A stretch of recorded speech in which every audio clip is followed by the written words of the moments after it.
entre dos pueblos que hace más de 50 años se habían distanciado. Y creo que eso a nivel social tiene una repercusión.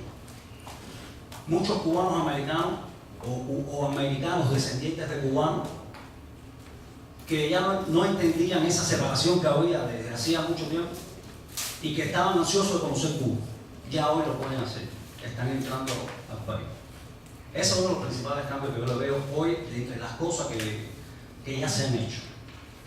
Se está hablando de hacer convenios en telecomunicaciones, en algunas industrias invertir en el país, pero eso todavía está en fase de conversación. En el tema de comunicaciones es un tema muy delicado, lo mismo que explicaba el profesor, satélite y demás, porque para nadie es un secreto que Cuba siempre ha sido, o siempre ha tenido una buena seguridad en cuanto al Estado, ¿no? Y este tema de la comunicación es muy sensible con quién tú haces el negocio, porque te puede penetrar el sistema y hacerte más daño que beneficio que tú vas a obtener. Entonces, eso es uno de los temas que se viene tratando con mucha delicadeza. Hay una empresa, en la última feria de comercio del año pasado, una empresa norteamericana, 100% norteamericana. ¿Aonde es feria? En La Habana. Una empresa 100% norteamericana que presentó credenciales para invertir en el Mariel. Eso nunca había pasado. Nunca una empresa americana había, después del año 59 para acá, nunca había invertido en el país. Y ya presentó credenciales, fue aprobada. Y está en el proceso de fabricación de la empresa y demás. Pero bueno, ya el proyecto como tal está aprobado. ¿Empresa de producción? Producción de equipos agrícolas.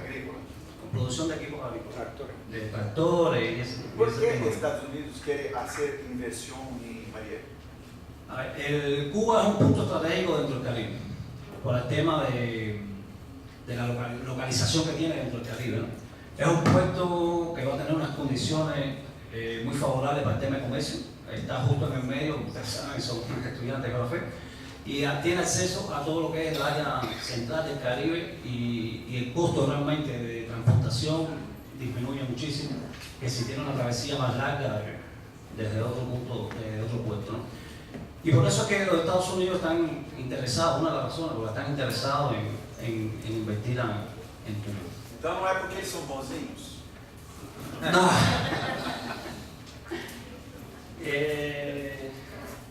¿Cómo va a ayudar al sector empresarial? Bueno, a medida de que se vayan normalizando estas relaciones económicas, por supuesto que el sector empresarial va a salir favorecido. Como te digo, hoy, a pesar de todo lo que se dice, de todos los acercamientos que hay, de todas las conversaciones que hay, hoy todavía existe la cláusula de bloqueo de que no se le permite vender directamente a Cuba. Y seguimos con las mismas restricciones a la hora de comprar. Então o bloqueio continua. El bloqueo continúa. Seguimos con las mismas restricciones a la hora de comprar. Esperamos que el bloqueo se levante. Esperamos que cuando nos den esas facilidades de comprar directamente a los proveedores, aunque tengan componente americano, hoy para nosotros hacer transacciones hoy nosotros, o sea, Cuba no puede hacer transacciones en dólares todavía. Se está hablando de que, se ha hablado de que ya se puede hacer, de que sí se puede hacer, pero aún todavía no es oficial. Tenemos que recorrer varios bancos para poder hacer un pago. Y eso, por supuesto, nos encarece el producto. Cuando estas restricciones se levanten y podamos pagar directo en dólares, por supuesto que vamos a salir favorecidos. Vamos a poder hacer más compras a precios más asequibles y por supuesto que la industria va a mejorar. Pero hoy todavía no se puede. Agora você poderia fazer como os cubanos sentem a presença de inversión de Brasil en Mariel. ¿Por qué Brasil ha hecho inversión en Mariel? Creo que uno de los mayores fundamentos de la inversión, bueno, como todo negocio, creo que es beneficioso para ambas partes, ¿no? Tanto para Brasil como para Cuba. Si no fuera negocio para ambas partes, creo que no se hubiera hecho el proyecto. Creo que Brasil también ve una oportunidad de sentido de la transportación de sus mercancías para el resto de los países de América, que va a favorecer mucho tema de costo de flete, la comercialización de productos brasileños hacia el resto de los países, sobre todo de Centroamérica y hacia el norte, ¿no? Los países del norte. Y hoy la población tiene mucho, ¿cómo decirle? Mucha esperanza en ese proyecto, que ese proyecto salga a reducir, porque es un proyecto bastante grande, un proyecto que va a generar muchas fuentes de empleo y la población va a salir beneficiada con esto, ¿no? Ve muchas oportunidades, las empresas cubanas hoy están viendo muchas oportunidades en invertir, o sea, que su empresa invierta en el proyecto Mariel, hacer su empresa en el proyecto Mariel, porque el gobierno ha dado una serie de facilidades en cuanto a pago de impuestos por un tiempo determinado de inversión, y son proyectos muy atractivos para el sector empresarial invertir en un espacio del proyecto Mariel. La población, como les decía, el pueblo tiene mucho deseo que este proyecto salga adelante, porque ve que va a ser favorecido. ¿Cuánto ya está pronto de Mariel? ¿Cuánto? Pronto, solamente hoy hay 2 empresas realizadas. También recordar que no solamente el gobierno como tal está invirtiendo en el Mariel. Esta empresa, que es Racuba, es de 2 partes, ¿verdad? Sousa Cruz y el Estado cubano, ¿verdad? Y se va a hacer una nueva inversión para una fábrica totalmente nueva, bastante similar, con características aproximadas a la que está construida. Quiere decir que también la empresa brasileña también está invirtiendo en esa zona. Afinal de contas, Cuba tem charuto. Sí. Cigarrillos. 3 atractivos fundamentales, a mi modo de ver. Primer atractivo, Cuba es la llave del Golfo. Segundo, el proyecto del canal de Nicaragua. É este que queria falar. Y tercer atractivo, el Mariel está libre de aranceles e impuestos para todos los inversionistas. Usted llega a Mariel y por 10 años está libre, su tecnología entra y no tiene que pagar impuestos y no tiene por qué gastar ahí. O sea que hay 3 atractivos. Y acotar algo a la pregunta que hizo, creo que fue el alumno, ¿verdad? Primero de Pablo. El programa, las relaciones Cuba-Estados Unidos están en un punto de avance, y si no ha avanzado más y económicamente no hay resultados, es por el bloqueo. Si Estados Unidos no levanta el bloqueo, nunca habrá relaciones económicas con Estados Unidos. Eso está prohibido. Y el turismo que entra a Cuba hoy de Estados Unidos entra por terceros países, violando incluso la ley de bloqueo. Y ahora comenzaron a entrar los cruceros con una limitante: no puedes hospedarte en ningún hotel cubano, no puedes gastar tus dólares en ninguna empresa cubana, en ningún servicio, no puedes recibir ningún servicio. O sea que nada más es una entrada para ir directamente al problema político, buscar el contacto con la población y tratar de cambiar. O sea que hay cosas que están muy definidas y claras en Cuba. Ninguna relación económica, ni la apertura de relaciones con Estados Unidos va a cambiar en nada el sistema político que hay en Cuba y el sistema social. La apertura que se ha hecho es sobre la base de ese sistema político, cooperativizando, privatizando los pequeños negocios, pero la gran empresa estatal cubana va a ir a una empresa mixta o de inversión extranjera. Pueden haber empresas extranjeras, 100% extranjeras en Cuba. En Mariel es un área de desarrollo donde va a ir toda esa gran masa de talento que ha creado la sociedad cubana a partir de la educación que ha dado, integralmente iba a ir hacia ahí, a ese polo científico y de desarrollo económico que va a haber ahí también. Hablar y con el tema de la biotecnología, incluso ahorita el profesor en su ponencia hablaba de China. Biotecnología. La biotecnología cubana está en más de 78 países del mundo comercializándose a través de dos empresas, o sea, la empresa de medicamentos y la Biofarm, que es una empresa que también comercializa para la rama de la agricultura y la ganadería específicamente, y también en la salud.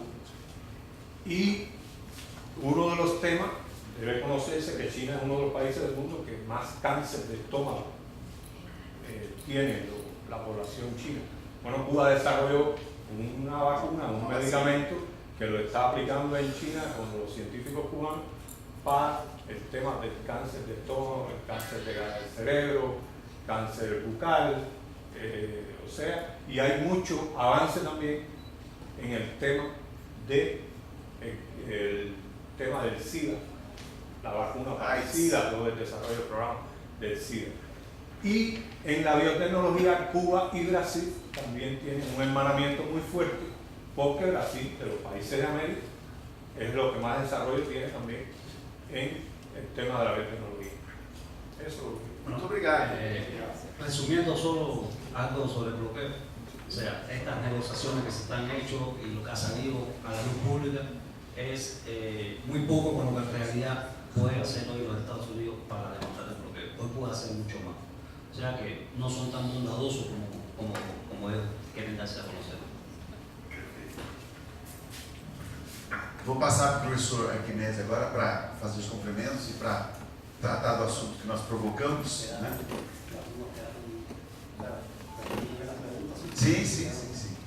Mas eu queria dizer que eu tive a oportunidade de, junto com o professor Milton Santos, receber uma homenagem da Universidade de Havana. Eu recebi uma medalha chamada Alma Mater. Milton Santos recebeu e eu recebi junto na mesma função, na mesma sessão.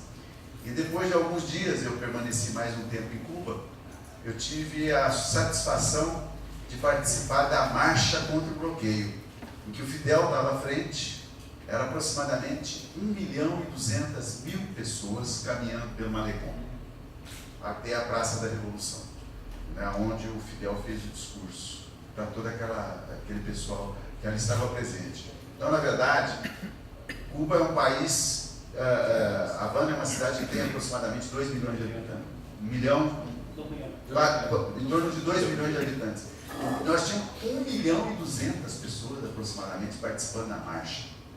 Tá certo? Vocês imaginem o que isso significa para um país que tem esse tamanho. Praticamente todas as famílias de Cuba estavam ali na frente. E o interessante é que o Fidel estava caminhando à frente e não estava sem segurança. Os seguranças eram os seguranças normais. E a população de Cuba é uma população armada. Então, algumas pessoas costumam dizer que é um ditador. Né? É um ditador desse... A gente não mataria um ditador assim, nessas circunstâncias? Não haveria uma agressão a um ditador dessa maneira?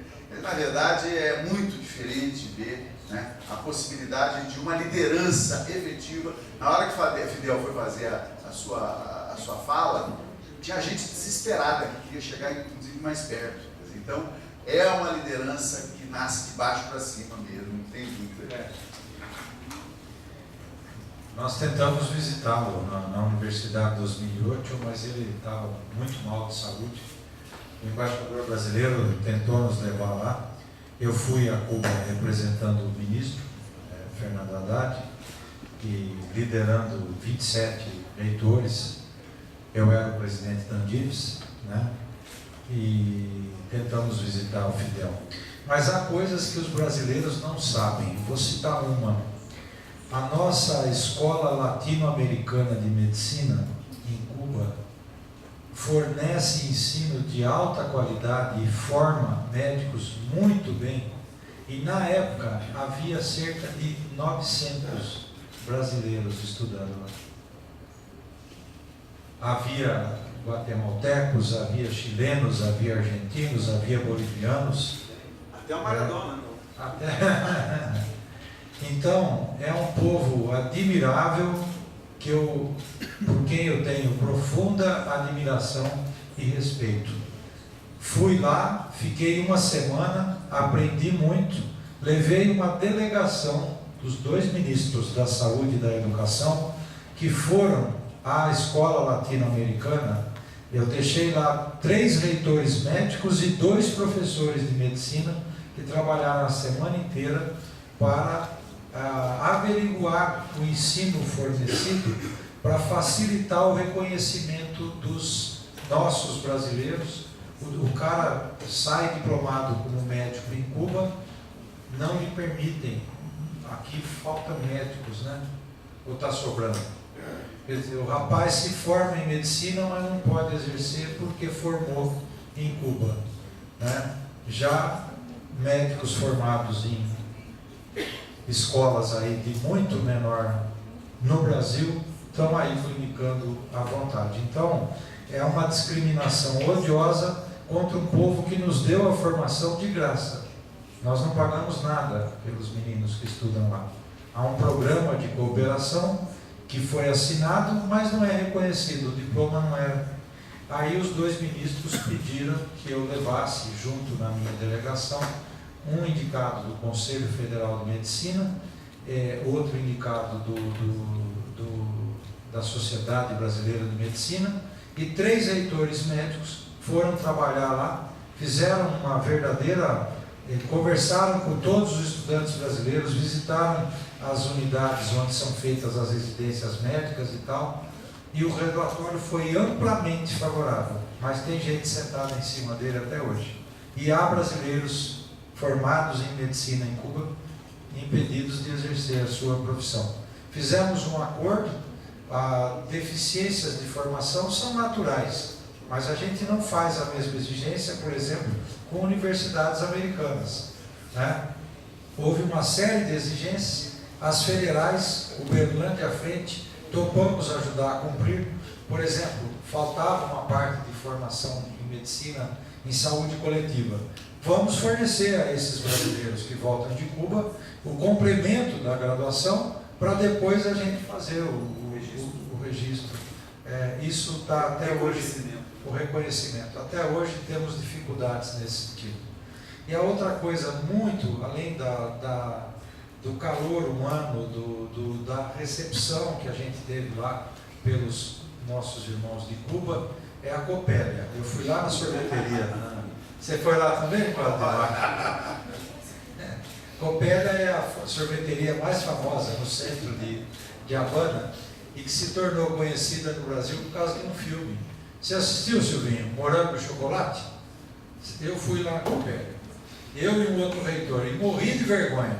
Porque nós chegamos lá de terno, vindo do encontro da universidade, entramos na fila. Aí o próprio povo, mas sou estrangeiro, pode ir lá na frente. Não, eu vou. Não, vai. Eu não queria furar a fila, mas me obrigaram. Não, vocês têm preferência. Tinha 3 filas na sorveteria. Uma que ia para o lado esquerdo da praça, uma para o meio, outra lá. E me botaram lá na frente, eu com uma vergonha danada, mas eles têm. É o calor humano do povo cubano. Nós estamos aqui, moramos aqui, vocês são visita. Vão lá na frente e tal. Infelizmente, naquele dia tinha acabado e eu não tomei sorvete. Nem de morango, nem de chocolate.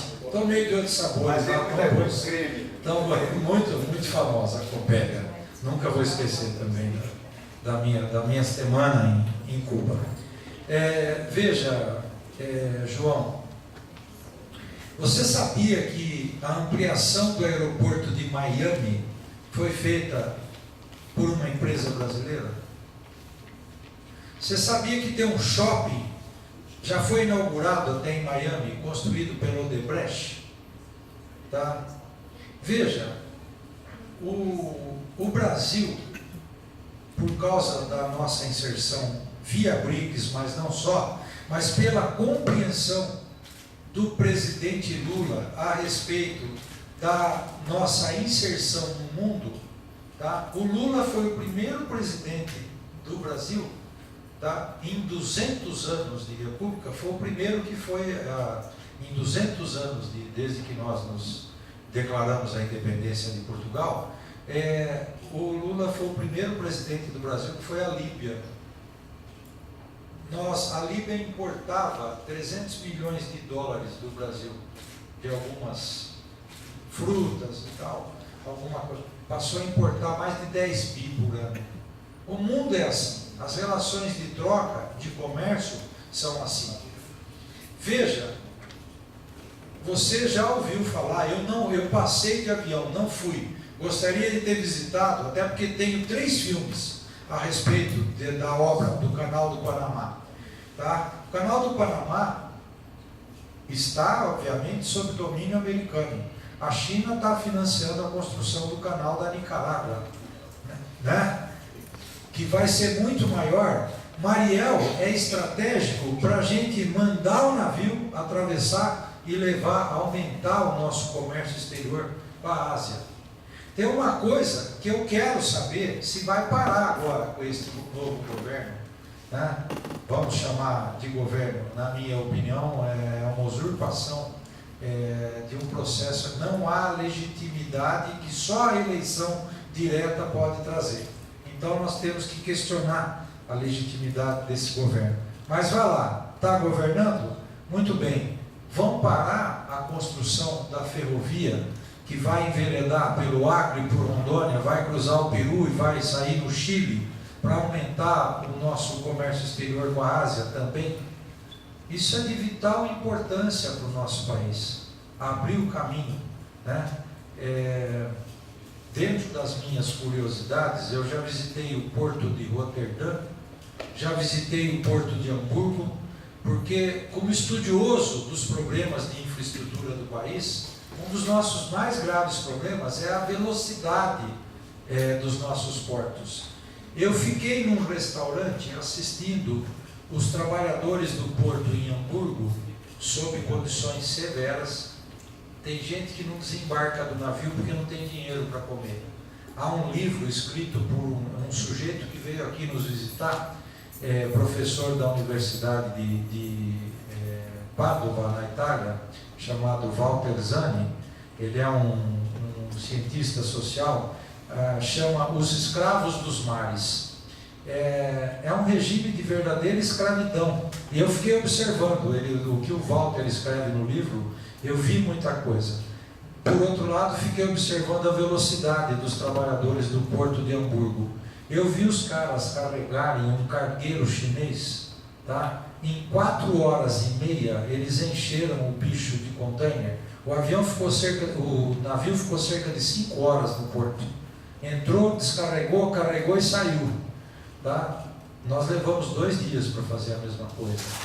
Um dos graves problemas de infraestrutura do Brasil é o sistema portuário. Já visitei Hamburgo, já visitei o porto de Roterdã, na Holanda, que são um dos maiores portos do mundo. Gilberto, faz um favor para mim. Fala com a Sueli, fala que eu estou impossibilitado de atender nesse momento. É a segunda vez que ela liga, deve ter algum problema lá.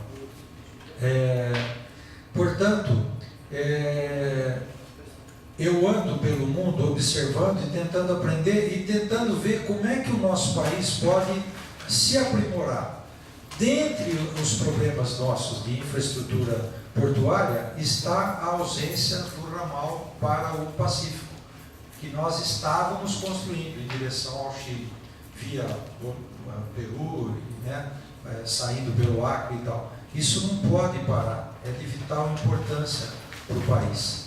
Eu estou dizendo isso, João, porque Mariel, eu não tenho todos os detalhes para responder todas as questões que você levanta, mas Mariel está inserido no contexto do canal da Nicarágua, para facilitar as nossas exportações, para aumentar a nossa balança comercial a nosso favor. A nossa balança está muito bem, apesar da crise econômica que o país está vivendo.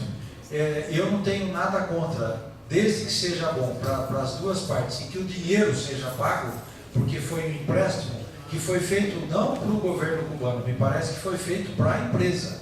A empresa se comprou, a empresa faz o convênio com o governo cubano, é a empresa que fica com o risco da coisa, para pegar o recurso para fazer Mariel. Mas eu não tenho todas as informações, mas eu não tenho também nada contra aumentar a nossa inserção mundial pela via do comércio exterior. Veja, eu quero encerrar. Nós estamos num momento, é uma palavra que o pessoal da Humanas usa muito, principalmente o pessoal da educação, nós estamos num momento, numa disputa de narrativas.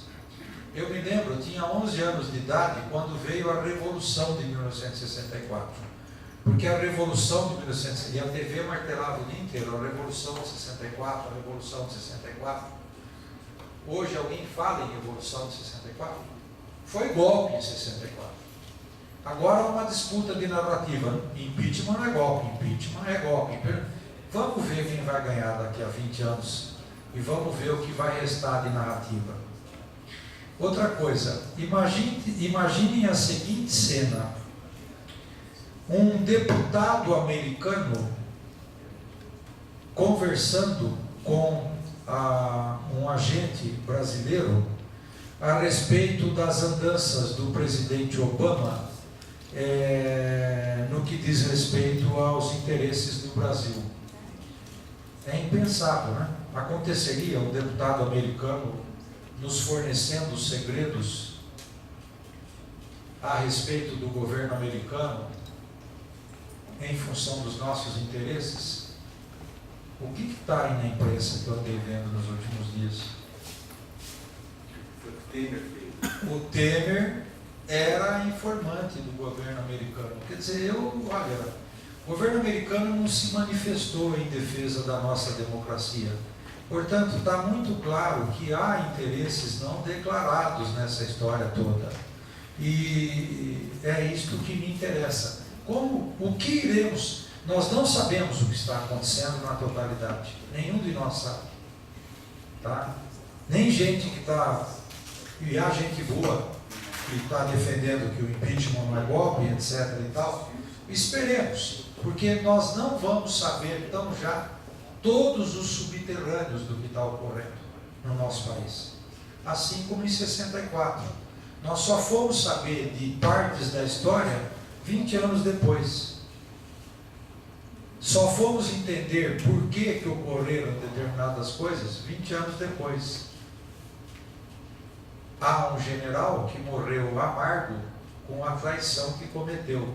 Ele recebeu um carro zero com 2 malas de dólares na sua casa, para os tanques não saírem dos quartéis e não haver reação armada ao golpe de 64. Procurem nos livros aí, né? Isso nos livros de logo depois de 64 não havia. Eu estou curioso de saber como será descrito o atual momento nacional. Não se rasga 54 milhões e meio de votos. Na realidade, mesmo quem não votou em Dilma foi desrespeitado no seu voto, tendo escolhido outro candidato. Na realidade, todos os eleitores estão sendo desrespeitados. Não se rasga impunemente uma Constituição da República. Esta Constituição do Brasil é a mais duradoura. Morreu aos 28 anos. Ela morreu na semana passada, no dia 11. Nasceu em 5 de outubro de 88, ele assistiu, eu assisti, o Dr. Ulisses Guimarães nos outorgando a Constituição Cidadã. Esta Constituição, muito mais forte do que as demais, com todos os defeitos dela, na minha opinião, faleceu de morte matada na semana passada. Nós vamos ter que reescrever a Constituição. A primeira Constituição republicana veio em 1946, pós-Segunda Guerra, sob os ventos favoráveis do pós-Segunda Guerra.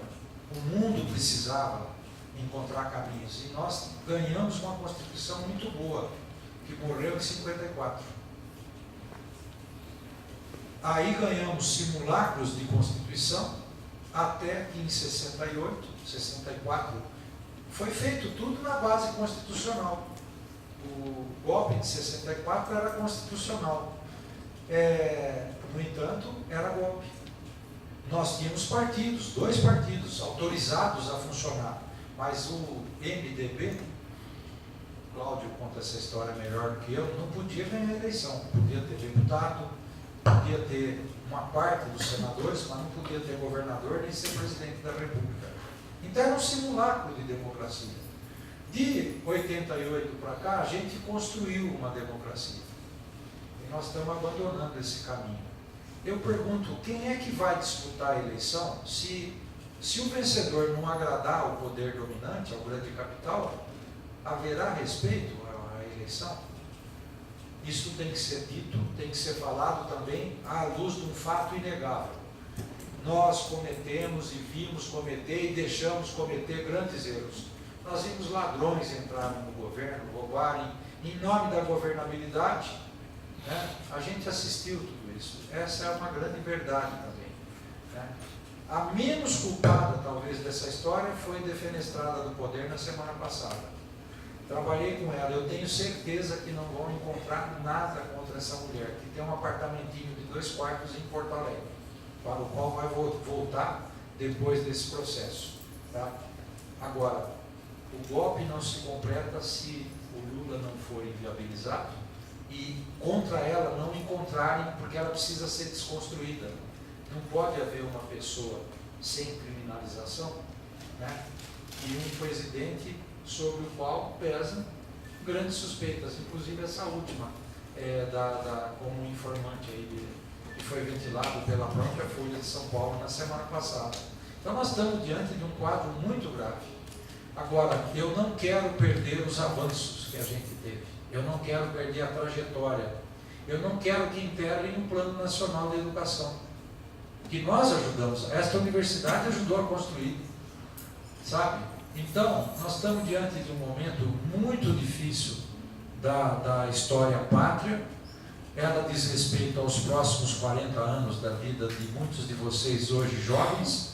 Eu assisti como jovem o golpe de 64, corri da polícia em 68, eu já era aluno de colégio, às vésperas de entrar na universidade, e não quero isso para ninguém, mas eu prevejo dias em breve muito difíceis para o nosso país.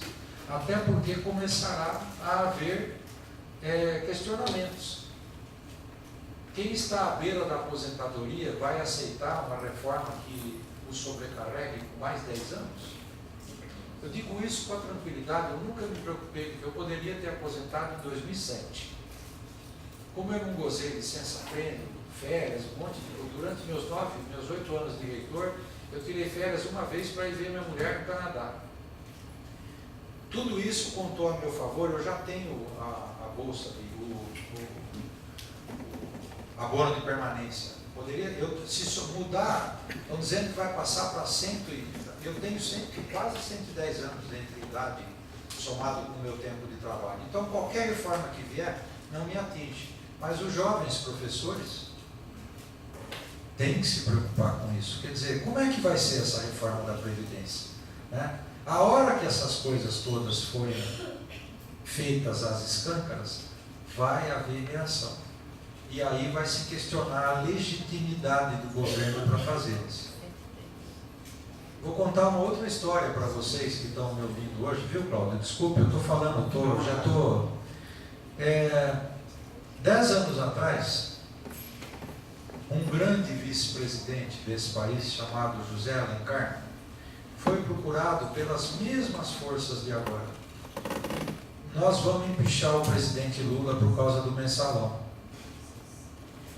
E você vai assumir para fazer isto.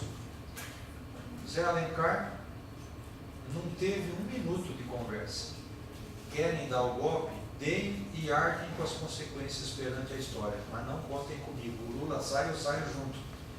O golpe morreu em 1 minuto. Porque um vice-presidente digno ficou dentro do seu papel constitucional. Meus filhos, pai, bem que você falou, 1 ano e meio atrás, eu não estou gostando dessa história. O Temer está se deixando conduzir por um caminho muito perigoso.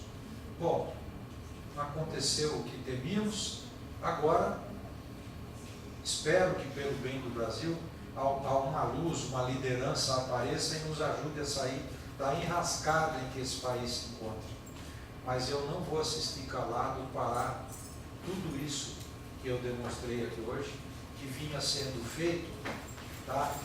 e que não pode parar. Os prejuízos advindos disso serão irrecuperáveis. Portanto, reitero o que eu disse no início da conferência. Nós precisamos lutar pela revalorização da ciência nacional, ou nós vamos, daqui a pouco, a sociedade vai questionar a nossa própria pertinência, vale a pena investir tanto? Já que nós optamos por comprar pacote lá fora, para que ficar investindo em ciência e tecnologia? O Ministério de Ciência e Tecnologia já vinha sendo desvalorizado pelo governo Dilma, e eu deploro porque fiz parte desse governo no primeiro mandato e vi o tanto que nós avançamos em 4 anos, e agora ele simplesmente foi acoplado ao Ministério das Comunicações para abrigar o ministro Kassab. Ele foi ministro até uma semana antes da Dilma e agora é ministro do Temer, e agora tem sob sua responsabilidade também a ciência, a tecnologia e a inovação desse país. Eu conheço ele pessoalmente. Um bandido. Teria preparo para, né? A semana passada quase tivemos como ministro da Defesa o Niltinho Cardoso. Não durou 12 horas. O Exército falou que não aceitava. É impensável. Quase tivemos, com mantido o Ministério, dos males seria o menor, o pastor Marcos Pereira como ministro da Ciência, Tecnologia e Inovação. Acabou virando o MIDIC, né? O ministério que vai suceder lá o MIDIC. Mas o pessoal gostou, disse que ele ia desencapetar o pessoal. Não, mas veja, a questão não tem nada contra o fato dele ser pastor evangélico. O cara pode ser um doutor em física quântica, né? Eu tenho um irmão médico que é pastor evangélico, né? Uma pessoa, um alto intelectual, quer dizer, mas não tem preparo para conduzir ciência e tecnologia. Como não tinha preparo, detalhe, um grande administrador, Aldo Rebelo, quando ele foi para o ministério, a presidente está errando. Ele é um grande administrador, mas não é do ramo, não fala a nossa língua, não sabe, nunca tratou com os secretários, quer dizer, parou vários programas. Eu vejo isso tudo com muita preocupação. E tenho que, veja, eu estou cuidando aqui do futuro, estou tentando falar para o futuro de vocês. São vocês que vão escrever a história dos dias de hoje. Não serei eu já estou velho, daqui a pouco vou embora para casa. Tá? São vocês que vão, daqui a 40 anos, vão estar aqui na frente, contando talvez a história dos dias de hoje, com a luz de quem viveu os dias de hoje. Esperava que fosse muito diferente, infelizmente não é. E a disputa de narrativas vai deixar claro, é um golpe o que está ocorrendo no nosso país, é um golpe muito bem urdido, não só porque há, como sempre, muitos interesses financeiros por trás. Isto tudo será aclarado, porque não há como esconder, né? A luz do sol virá e vão aparecer muitas das verdades dessa época. Reitero, quero deixar claro uma coisa, deploro, lamento, combato, sou contra qualquer tipo de corrupção, qualquer tipo de desvio de dinheiro público. Quem errou que pague. Mas, ao ver a Odebrecht ser destruída, a Odebrecht emprega 186 mil pessoas, muitos dos quais meus ex-alunos. A Enron fez o que fez com a economia americana, o governo não deixou quebrar. Teve muito executivo que foi condenado.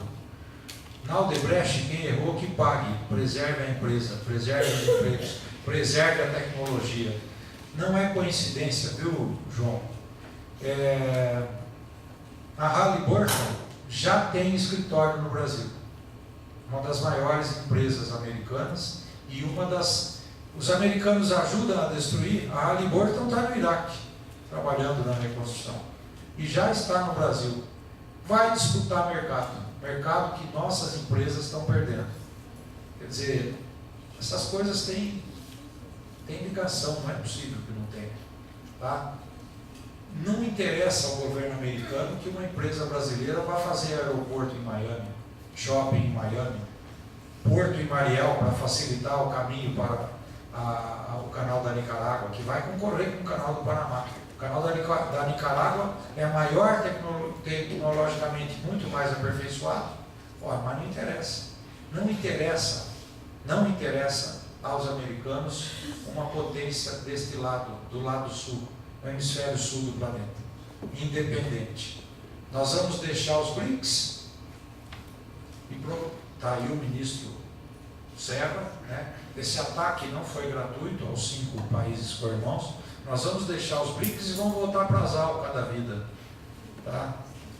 Quem entende de comércio exterior pode falar com muito mais brilhantismo do que eu, do que isso representa. Aliás, Cláudio, parabéns por ter propiciado aqui esse debate. É uma sugestão que eu faço. Algum dia, eu tenho brincado com os meus filhos. Nenhum deles está trabalhando. Eu tenho um filho economista, até brinquei com ele. Por que você não faz um mestrado? Algum dia alguém vai escrever sobre o efeito Cunha.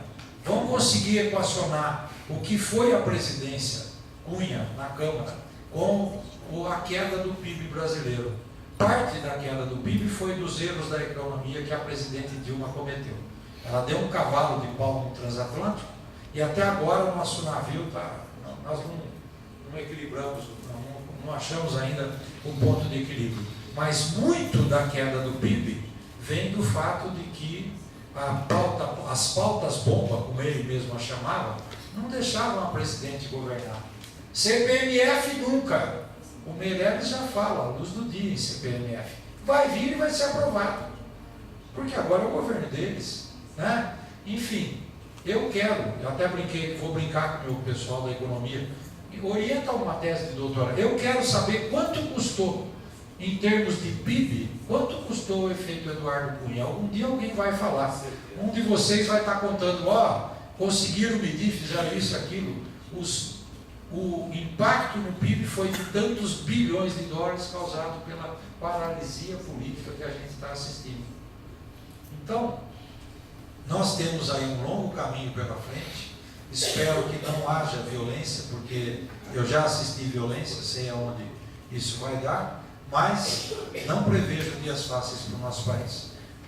Mais alguma pergunta, Cláudio? Eu queria dizer o seguinte, eu estou vendo aqui pela internet, pelo WhatsApp, pelo nosso grupo aqui de Somos Todos UFO, o professor Alexandre Garrido, que estava aqui presente até agora recentemente, ele postou dizendo: parabéns, professor Arquimedes, pela excelente palestra, e professor Cláudio pela organização. Sugiro disponibilizar uma síntese dos slides apresentados para divulgação da palestra nas redes sociais.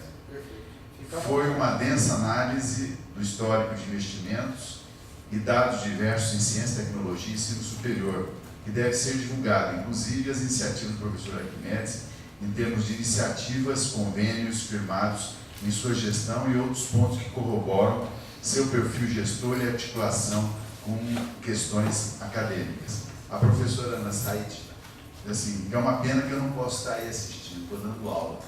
Mas está dando aula, mas está teclando. Está vendo? Não são só os alunos que assistem a aula. Precisamos articular eventos com abordagens semelhantes em outros institutos e faculdades.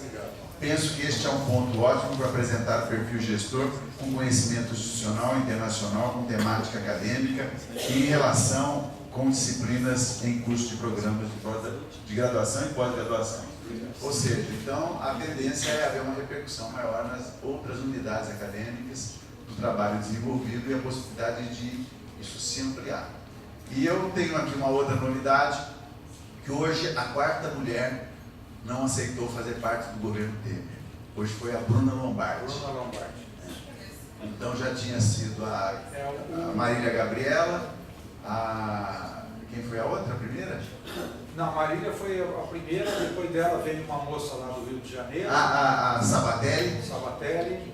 Depois teve uma outra e hoje a... Primeiro eles extinguiram o Ministério da Cultura, culparam na educação. A reação foi forte. Aí ele recuou e convidou a Marília Gabriela via Marta Suplicy. A Marília Gabriela falou não. Ele recuou do recuo. Aí a briga está grande, recuou do recuo e convidaram a Bruna Lombardi, que que continua belíssima e ela tem a mesma idade que eu. Mas a mulher também está belíssima, então você se comporte. Mas, Enfim, de recuo, veja, recua do recuo, e nós só estamos recuando. Não está nada. E na verdade, quer dizer, ele está convidando esse pessoal para ocupar uma secretaria dentro do Ministério da Educação, não é para voltar a ter o Ministério da Cultura. É uma burrice sem precedentes. Eu estou apostando que esse governo não dura 3 meses. Eu torço e vou fazer todo o meu empenho, tudo que eu puder, toda a movimentação de rua, de manifestação, para que esse governo acabe logo. É claro que eu sou só uma, eu costumo dizer isso, eu sou uma gota no oceano, mas tire todas as gotas para ver se tem oceano. Então eu tenho que fazer a minha parte. Que nós possamos fazer a nossa parte. A ciência e tecnologia do Brasil tem que ser valorizada, tem que ser fortalecida, a inovação tem que ser fortalecida, a cultura é fundamental para que nós possamos fazer essas articulações todas. Eu disse para vocês, o Ministério do Desenvolvimento Agrário é absolutamente fundamental e que articule as ações com a ciência e tecnologia. Né? Quantos são os assentamentos rurais que nós temos aí que não tem água de qualidade para beber por falta de interferência tecnológica, que nós temos como resolver, porque tem água, não falta água, não é problema de falta de água. Né? A não ser governos governos maltratados, como o caso de São Paulo, por exemplo, em que aqueles estúpidos lá do PSDB fizeram aquilo que fizeram lá com o sistema Cantareira, acabaram com o sistema Cantareira. Né? Eu tenho história para contar a respeito disso. Então é o seguinte, nós da universidade temos que nos posicionar firmes, claros, a respeito do que está acontecendo no Brasil, em todo lugar, na fila do banco, na fila do supermercado, conversar, explicar para as pessoas o que está acontecendo, porque isso é muito grave para o nosso país. Nós não podemos deixar o país ser jogado fora, nós estamos jogando fora a oportunidade de construirmos uma nação digna e com respeito de todos. Desculpa, é uma aula e eu no final da aula fui para isso, mas é o seguinte, eu sou professor e sou político, eu não sou absolutamente uma pessoa que não tem relações ideológicas, eu tenho responsabilidade social e todos nós somos políticos, viu? Tem muita gente que costuma dizer assim, não, eu não sou político, você não é partidário, mas político nós somos. E nós não vamos ficar neutros nessa situação. Temos que continuar fazendo os enfrentamentos que são necessários. Certo? Professor Arquimedes, muito obrigado pela sua aula. Nossa turma está muito feliz por ter recebido você. Alexis, muito obrigado pela sua exposição, ao Jaime e ao Leandro, muito obrigado também por estarem conosco. A vocês todos que vieram, eu estou aqui com a lista de presença, que eu gostaria que à frente da lista dos nomes de vocês assinassem, mostrando que estão presentes para poder emitir certificado, tá bom? Muito obrigado a todos, boa noite. Boa noite.